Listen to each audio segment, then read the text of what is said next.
All right, welcome back. We're diving deep into something you sent over. The future of Bollywood.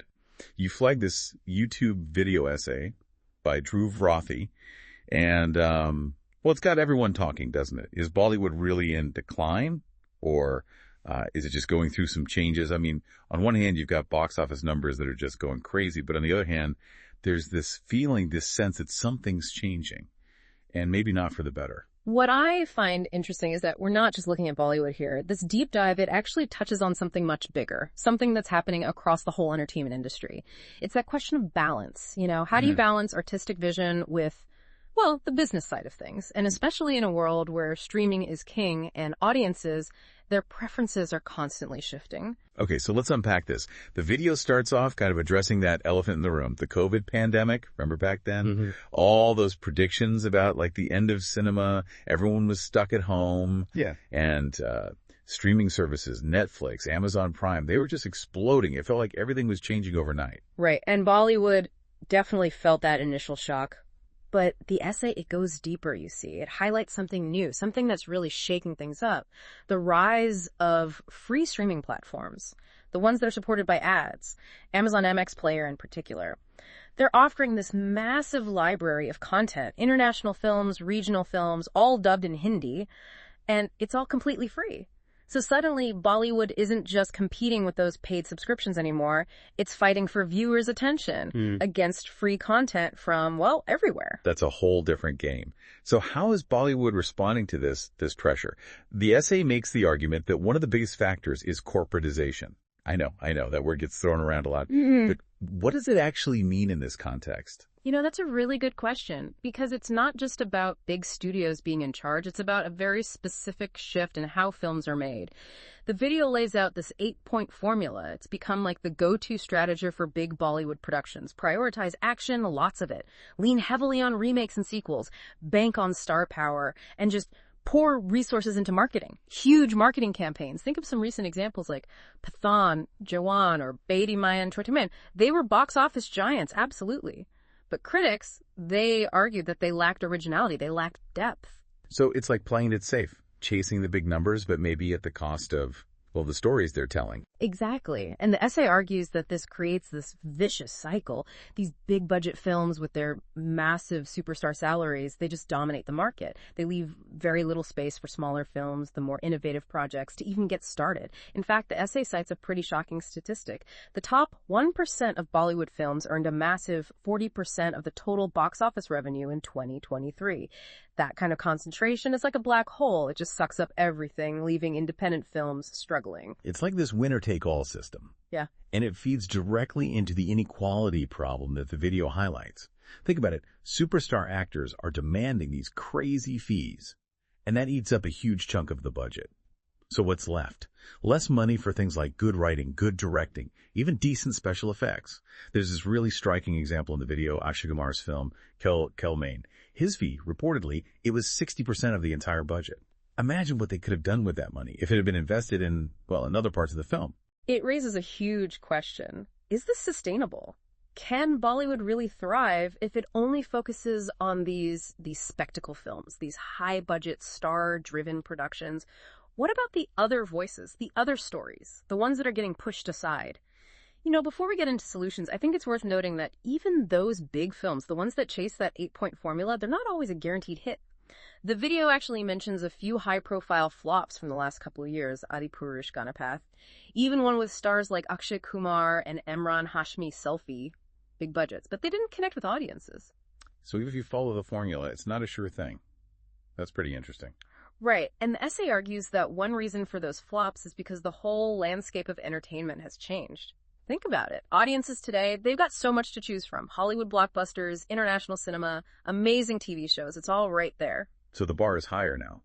Bollywood can't just rely on the same old tricks. They have to offer something different, something engaging to really stand out. Exactly. And that's where those independent films like 12th Fail and La Pata Ladies really shine. They're fresh, they're original, and they tap into something that audiences want, those authentic, relatable stories. And they definitely resonated. The video highlights how 12th Fail stayed in theaters for something like 25 weeks. That's unheard of for a smaller film these days. Yeah. And La Pata Ladies, even though it had a limited release, it actually did better than some bigger films on streaming. It shows you the power of a good story. Audiences are looking for films that connect with them on a deeper level. Something that makes them think, makes them feel, makes them engage with the world. But like we discussed earlier, it's really tough for these smaller films to get noticed. They often don't get those prime slots in theaters, which makes it harder to find an audience. It's a catch-22, isn't it? The dominance of those big-budget, star-driven films, it creates this bottleneck. It squeezes out the smaller, more innovative projects. The video actually uses this interesting analogy. It calls the current studio system a factory line.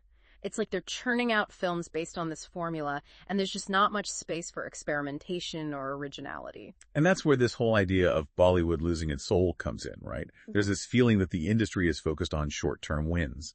They're sacrificing artistic integrity for those big box office numbers and forgetting what made Bollywood special in the first place. The essay talks about this decline in diversity across genres. We're seeing fewer horror films, fewer animated films, fewer superhero films, the kind of experimentation that used to make Bollywood so vibrant and exciting. And it's not just genres, it's the characters themselves. The video even critiques the characters in a lot of these big budget films. They say they're often more like these larger-than-life types rather than real well-rounded characters. Remember that quote from Javed Akhtar about no great characters anymore, just great actors? That kind of sums it up. The emphasis on star power, it seems like it's come at the cost of character development and good storytelling. It's a real shame because Bollywood has this amazing history of films that were both entertaining and thought-provoking. Films that tackled social issues, explored big themes, showed the full range of human emotions. Exactly. The video contrasts those classic films with a lot of the big releases today, and it argues that they lack that depth, that substance. It's like they've become so focused on spectacle and box office numbers that they forgot about telling stories that really connect with people on a human level. So the question is, what can we do to change things? The video does offer some potential solutions, but are they realistic?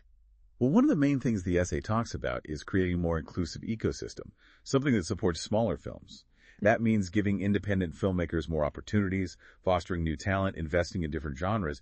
Sounds great, but can they actually do it? That's the challenge, isn't it?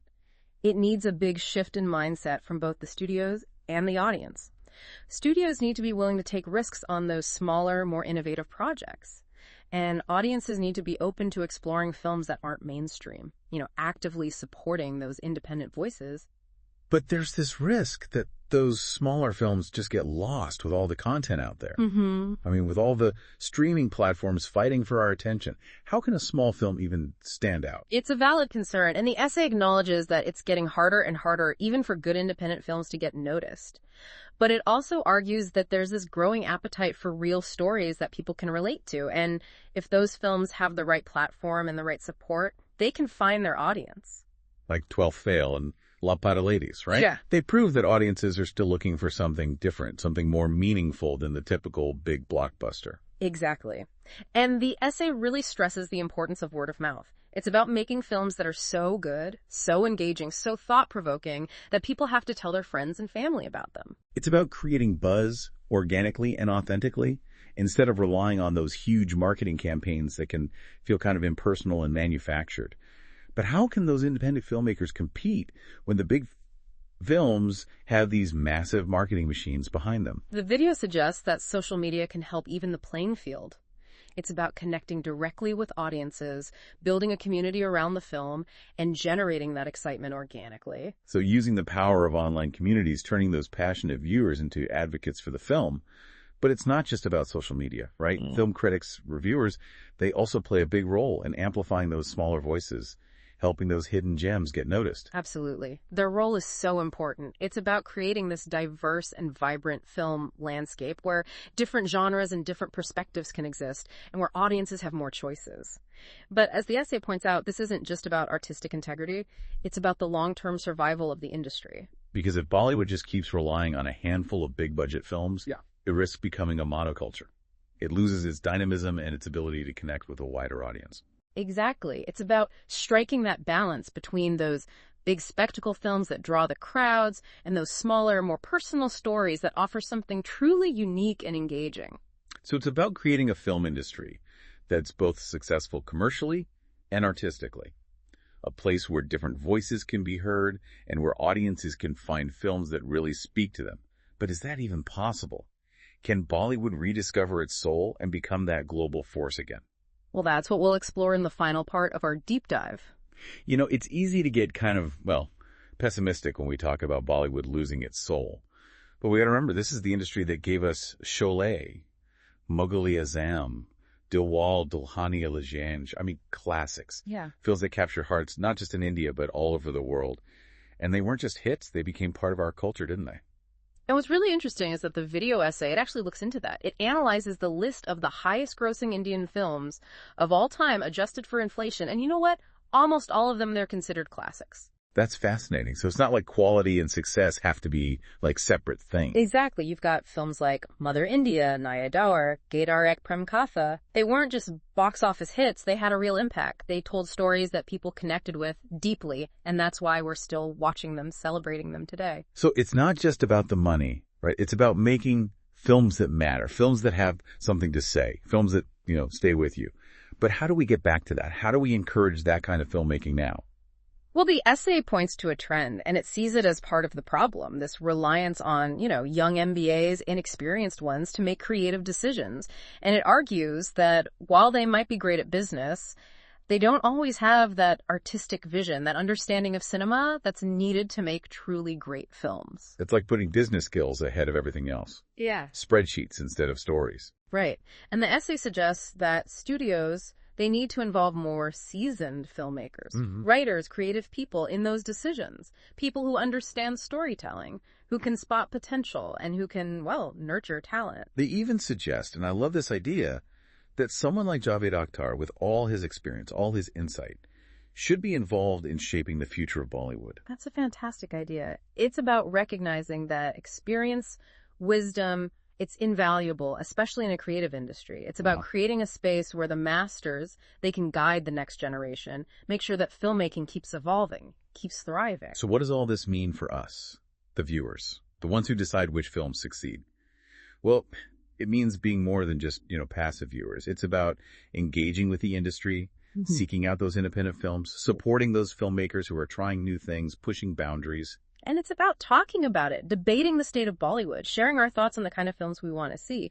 Because ultimately, the future, it's in the hands of both the creators and the audience. It's a team effort, right? Shaping the future of Bollywood, making sure it stays entertaining, inspiring, culturally relevant. What really struck me in this deep dive was how much this applies to other creative fields too. Music, literature, even tech. You see that same tension between artistic expression and the need to make money. Algorithms, data, they can tell you what's popular, what's trending, but they can't create those special stories, those human stories that really connect with us. It makes you think, what kind of Bollywood film would you want to see? What stories haven't been told? What genres need a comeback? Maybe it's a funny, heartwarming story about a family in Mumbai, or a thriller that tackles some social issue, or like a visual masterpiece, a period piece. Right, or maybe a musical that brings back those classic song and dance numbers, or a sci-fi epic, something that really pushes the boundaries of visual effects imagination. Whatever it is, let's support those filmmakers who are dreaming big, who are trying to create something unique, something meaningful. So go out there, explore those independent films. Be open to new voices, new perspectives. Be a part of shaping the future of Bollywood. Yeah. Because the stories they tell, the emotions they evoke, the conversations they start, they all reach far beyond the screen. Beautifully said. And hey, don't forget those free platforms like Amazon MX Player. They're a great way to discover films from all over the world, even films in languages you never thought you'd watch. Thanks for joining us on this deep dive. Until next time, keep exploring, keep asking questions, and keep that conversation going.